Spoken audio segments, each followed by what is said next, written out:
some of your own in glass bottles and drink that. That's the best you'll ever find. Thank you, Elise. Appreciate it. You know, a lot of our listeners, Mike, are interested in hemp, and I know looking at the list of things that you recommend is that hemp does have health benefits. I know there are a lot of other benefits that people talk about as well, but health-wise, what does that do? Well, hemp is just a miracle crop. I can't believe it's still illegal in this country. We need to re-legalize it for our farmers and our economy. Hemp can produce hemp seeds, which are very high in omega-3s, and they're an ingredient in many superfoods that are out there on the market today. Hemp can also produce hemp oils, which are used in skin care products, hair and nails, those kind of personal care products. A really great oil, and of course you can make paper out of it. You can make car bumpers out of hemp fiber too. It's just amazing. We've got to re-legalize this in America. I mean, America was founded on hemp and raw milk and all these things that have been outlawed. We've got to bring it back. West of the Rockies, Danny in California. Hi, Danny. Well, hi, George. Hi, Mike. Hello. I got 3 quick questions. I've heard that high fructose corn syrup is America's fat pill. I was wondering if you would agree with that, Mike. Well, that's certainly a description that would fit some of the evidence. I've heard it described as liquid Satan also. It has a lot of nicknames. It's certainly not something I would recommend ingesting in really any quantity at all. Maybe that's why I'm over 300 pounds now. I got to do something about that. Second question, is there really any difference between milk labeled not from cows not treated with that growth hormone or BST or whatever it is? Yeah, I think there is a difference. There is a nutritional difference in terms of the product that you get. There's also a difference in the way the animals are treated.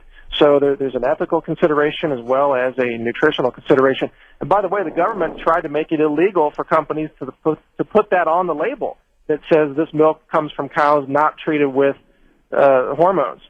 So they didn't want you to know. Why is that? Because it'd be a competitive disadvantage or something? Well, yeah, exactly. They got lobbying pressure from the companies that make the growth hormones to outlaw honest labeling. Same thing with GMOs today. They don't want you to have honest labeling because they don't want consumers to know that they're eating GMOs. They know consumers would stop buying those products if it had a label. And my third question, if it's true that what I heard that around 80% of the food in the stores now is genetically modified in one degree or the other, and that would and the genetically altered food causes a higher rate of cancer. Do you think there's any truth to that? Well, there are a lot of indications that genetically modified foods have negative health effects, but many of them are related to infertility, not necessarily cancer, although that's one of the concerns in animal studies. But clearly, if we are to survive as a nation and not collapse under healthcare costs, we've got to have honest food labels and get the poisons out of our food supply. And I would consider GMOs to be one of those poisons that's got to go. Danny, thanks for the questions. Tell me this, Mike. What about restaurants? You go out to a restaurant, it just seems like you're even more at the mercy of unknown elements when you order a meal and you don't know where it came from or what you're getting. You're exactly right. A lot of that food is GMO. Very little of it is organic.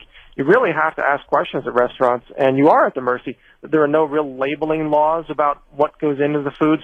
I can't even eat at restaurants most of the time because I'm sensitive to MSG, and they put MSG in just about everything at family diners and restaurant chains. Like, look at the ingredients at Kentucky Fried Chicken or KFC. Just look at it. You'll see MSG on about half their menu items. It's incredible. I'll bet there aren't 5% of the people who look at a label of KFC, something they buy there, or McDonald's or something like that. Yeah, because it's a pretty scary label to look at these fast food chains and see what they put in them. I mean, I don't want to mention a bunch of names, but there are some products out there sold in fast food restaurants that use industrial ingredients like chemicals that make up silly putty. You can find those in some products whose names I won't mention. Well, it's also, you see them, it's like they go out of their way to make the most unhealthy, highest calorie, highest fat content sandwiches and meals that they can possibly imagine. It's like a bunch of guys sitting around in a room thinking, how can we beat the double secret, the double Whopper, that I forget what that KFC thing is called, with the 2 chicken breasts and cheese and sauce, and it's like they just try to outdo themselves. Yeah, I don't know. It's great marketing. It's kind of sensational, and a lot of the population really isn't paying attention to what they eat, so it sells that product to them.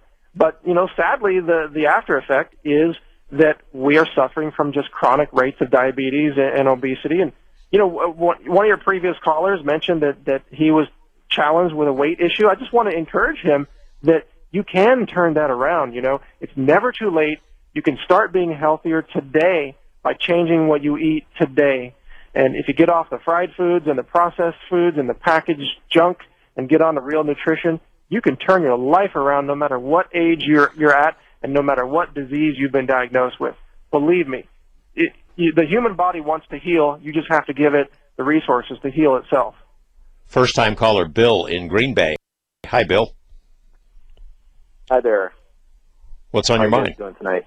Okay. Well, I got a couple questions about aspartame.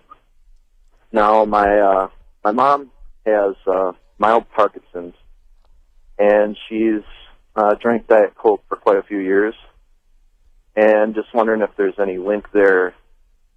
And also, she has sleep apnea. She has trouble falling asleep. I know you mentioned that it affects the brain, the aspartame, and wondering if it would have any effect on that as well.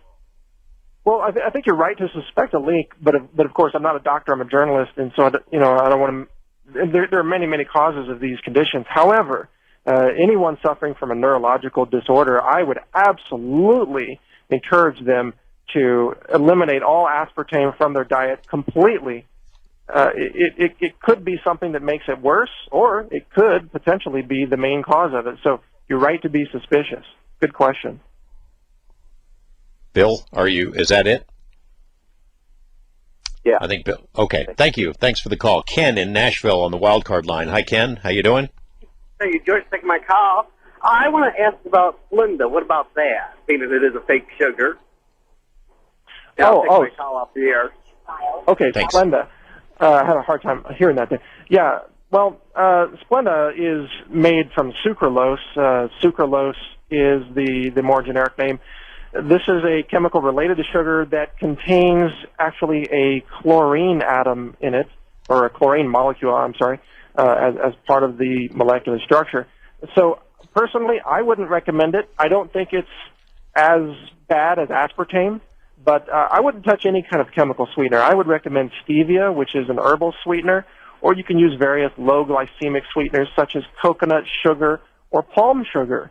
They're both mineral-rich and low glycemic. And, Ken, I can tell you that stevia is pretty easy to grow. We grow it here, and if you can grow it here in Las Vegas, you can grow it anywhere. Thanks for the call. Try to get one more in. Jan in Brooklyn, your question. Hi. Hi. I think people should try to check their foods to see the energy. Just look at it and see which looks better. And I'm horrified how now with apricots and tangerines, they're putting the sty on it, and the energy is like terrible. And also with vitamins, I totally agree with you. What FDA should keep away. But I also find like 1 out of 3 vitamins test better the same brand. There should be more quality control. I wish you would get in touch, tell the vitamin companies. I wish they would more quality control with their vitamins. Well, it's an interesting issue, Jan. Mike, do you know about quality control issues with vitamins? I guess probably like everything else, some are better than others. Yeah, there are good manufacturing practices or GMP certifications at vitamin companies, but I would point your attention to quality control problems in the pharmaceutical industry too. Johnson & Johnson has had over a dozen recalls this year alone, and you find pharmaceuticals that have flecks of metal shavings and paint and all kinds of things in them because they're made in India and China and Puerto Rico. A lot of the drugs sold in America are not made in America, and they just have terrible quality control. So there's a quality issue everywhere, but I would much rather take supplements than pharmaceuticals, for my own health issues. There's also the issue of adverse reactions. I plan to get into this in the next hour with James Colquhoun, but the number of people who die of adverse reactions to pharmaceutical drugs is huge compared to the number of people who have health problems because they take vitamin supplements. Oh yeah, it's huge. I mean, anywhere from 100,000 to over 200,000 people, Americans, die each year from taking FDA-approved pharmaceuticals as directed. And that's admitted by the medical industry itself. In terms of people dying from supplements, it's a very low number, if any, because sometimes if one supplement causes a handful of deaths, the FDA immediately takes action to ban it, as they should if it's that dangerous. But supplements are extremely safe, they're very effective, and they have very few side effects. We've got to keep free access to those supplements available. It's part of our freedom here in America. We got about a minute left. Why don't you do a little plug for your website and what kind of things people would find there? Oh, well, I thank you. I appreciate the opportunity. Naturalnews.com. We have 10 to 12 articles every day about natural cures, about the dangers of pharmaceuticals. We cover GMOs. We have a writing and research staff, and we are 100% committed to educating you about the truth of what's going on with your food, with pharmaceuticals, and even things like sustainable living and health, freedom, liberty, those issues. That's what we cover at Natural News. You have a foundation as well? Yeah, we have a nonprofit consumer wellness center. We donate money every year all around the world to programs that help expectant mothers improve their nutrition. We believe that healthy moms make healthy babies, and we've done that now for 3 years, and it's going on the 4th year. We love to see healthy, expectant mothers all over the world taking advantage of nutrition. Mike Adams, thanks, the Health Ranger. Thanks very much for all the information you provided tonight. Please keep me in the loop on that vitamin thing, because we're going to have to revisit that if that effort continues. The creator, director, and producer of a powerful feature film called Food Matters. I watched it this afternoon. It is very important, very timely, a very good synopsis of the big issues that face all of us. Anybody who goes shopping at a supermarket and eats what agribiz is foisting upon us and needs to pay attention to what they're shoving down their throats 3 times a day. James Colquhoun, thanks for being with us. Hope I didn't do too much harm to your name there. Hello? Hi, George. It's a pleasure to be on the show and no problems. I completely forgive you for that. It's a difficult last name. Well, I wouldn't want to have to spell it in a test. I don't know if you were able to hear the first part of the program with Mike Adams, but the one thing that the two of you share in common is it was his personal health issues that led him sort of down this path. You had, it's not your issues, but within your family you had some health issues that led you on the path that resulted in this documentary, Food Matters. Tell me about that story. Yeah, that's correct, George. The journey started for us about 8 years ago, and my father was diagnosed with chronic fatigue syndrome, depression, and anxiety. And at the time, Laurentine and I, the producers of the documentary, we were studying nutrition in America through a college in Santa Cruz, California, and my father was undergoing treatment for his illnesses. And my father, coming from a professional background where people would entrust their business advice to him, when he was diagnosed with an illness, he trusted their medical profession and the best advice that they could offer.